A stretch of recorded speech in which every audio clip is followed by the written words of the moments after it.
Today, pag-uusapan natin is about villains. Paano gumawa ng memorable villains. Let's go. Kung hindi ka pa nakasubscribe, please subscribe to my YouTube channel. Thank you very much. And follow my social media accounts.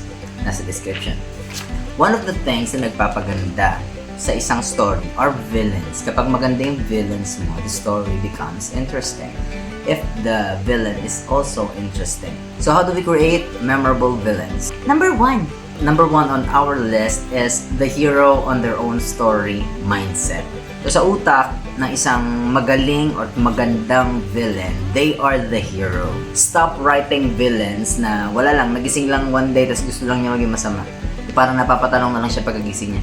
Paano kaya magiging masama today? Dahil ba siya ng bahay niya, maninipa siya ng pusa, ganyan. Ang mga best antagonists, best villains sa mga stories, they truly believe that they are doing the right thing or the things na necessary gawin. So, in order for us to have a memorable villain, give them a goal. Diba? Give your villain a goal that makes sense. Diba? Kunyari, parang gusto talaga nila ng peace, ganyan. Pero yung method nila pang tyrant. Kasi when the villain makes a valid point, diba, it makes it uncomfortable and that makes them memorable. Also, it creates a sense of reality, diba? Hindi masama ang isang tao o walang pinanganak na masama. Diba? Laging produkto ng isang bagay ang pagiging masama. And sometimes ang pagiging masama or nagiging masama ang isang tao is because of duty, because of the things that they need to do. So, lagi may reason. Take Magneto, for example.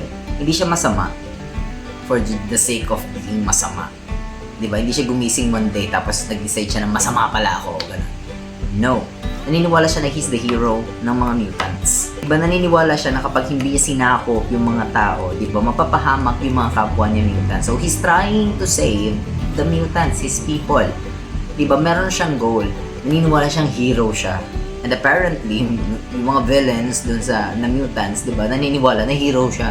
That makes him a compelling villain because somehow, we understand him. Number 2. The mirror effect. So, villains, maganda to.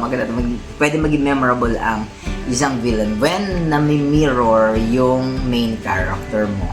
So, your villain should be the mirror or the dark version ng iyong character. Diba? Napansin niyo yan minsan sa mga sa ibang mga stories na same yung pinagdaanan ni villain, same yung pinagdaanan ni main character.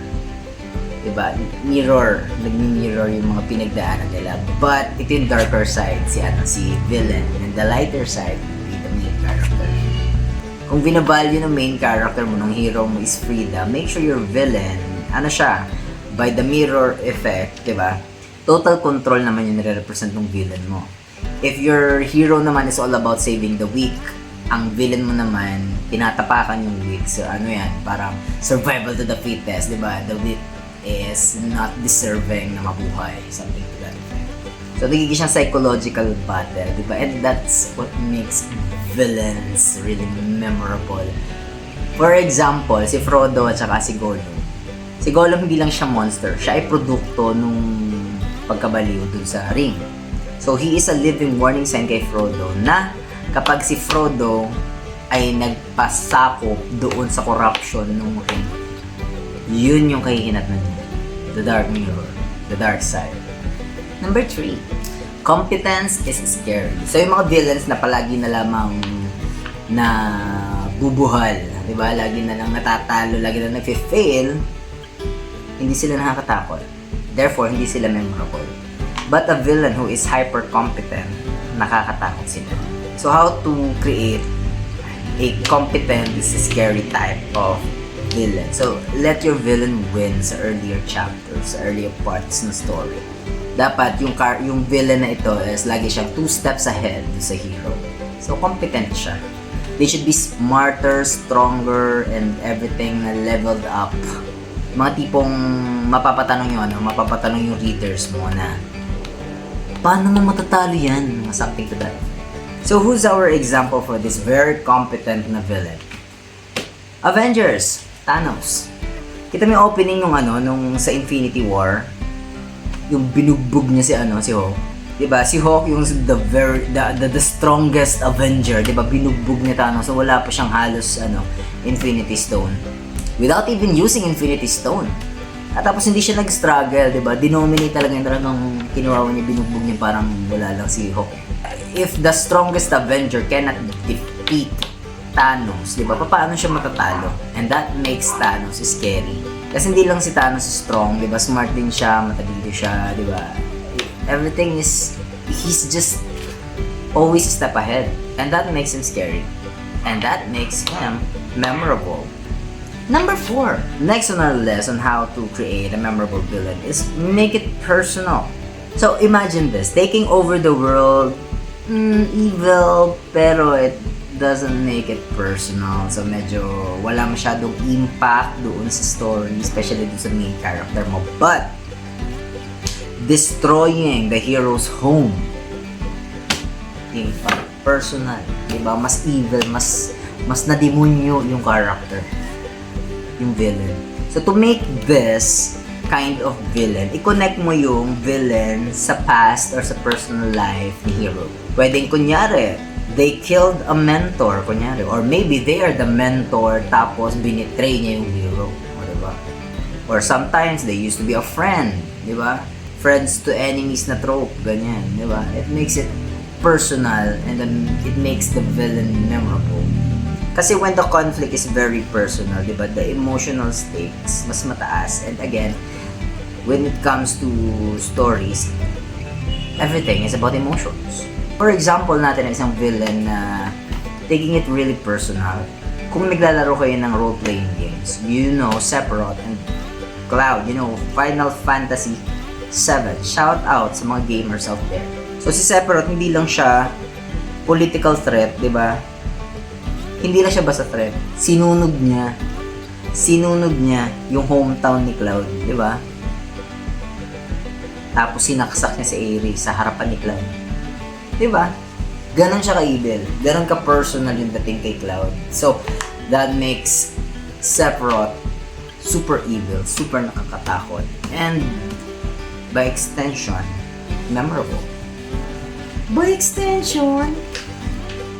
And finally, number 5. To make a villain memorable, dapat yung presensya parang nakakatakot na. A great villain, a great and memorable villain, lumakad pa lang siya sa kwarto, pumasok pa lang siya doon sa kwarto, bumabagsak ang energy.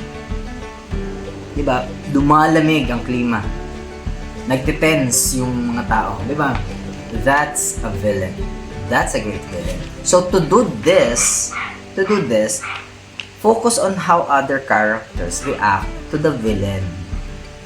Kapag pumasok siya, tumitigil ba sila ng chismisan, bigla ba silang tumitino, bigla ba sila nagiging maayos and or natatakot ba sila, bigla sila nadudual ng something to that effect. To show power, alam niyo yung sometimes, nakita niyo yung quotes na yan, hindi mga quotes, di ba?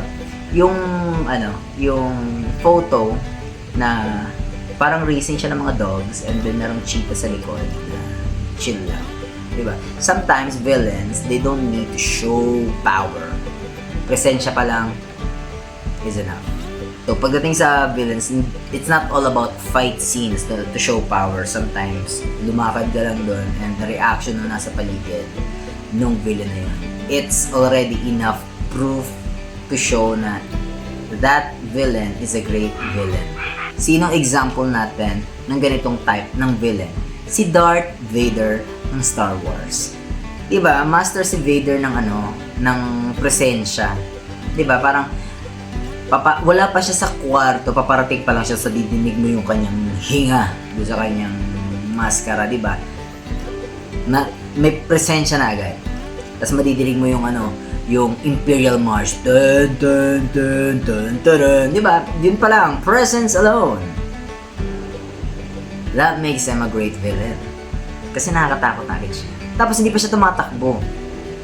Diba? Chill nga lang siya. Hindi siya tumatakbo. Naglalakad lang siya. It shows the readers, it shows the audience na ganun siya ka-confident sa kanyang kapangyarihan, sa kanyang self na alam niyang yung natakbo na yun is hindi na siya makakatakas. That's why hindi niya kailangan tumakbo, naglalakad lang siya. Nagmamodal ba?